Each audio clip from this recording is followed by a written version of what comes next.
Did you know that God never gave his people 10 commandments that he wanted them to keep? In other words, he never said, here's 10 things that I want you to do.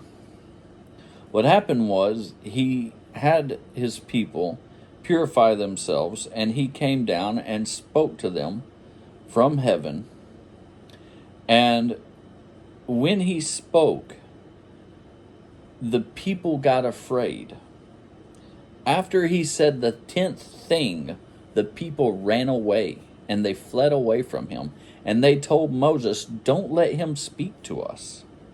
But you go and find out all that he wants from us, and that we will do. Everything he says, we'll do it.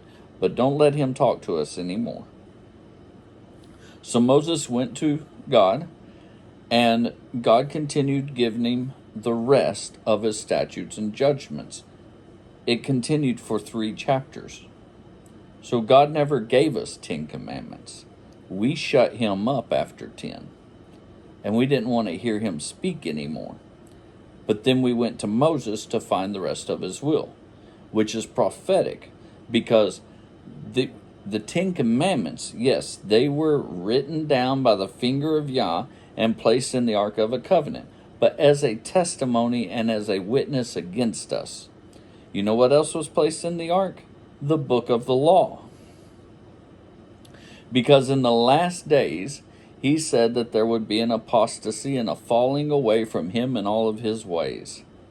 But in the last days, there would be an outpouring of the Spirit and a return to him and all of his ways. You see, there was a period of time when we just wanted to hear the 10 commandments. We didn't want to hear none of the law or the Torah, none of his statutes or judgments. But in the last days, we return to Moses to find what is the rest of what Yah's will is for us.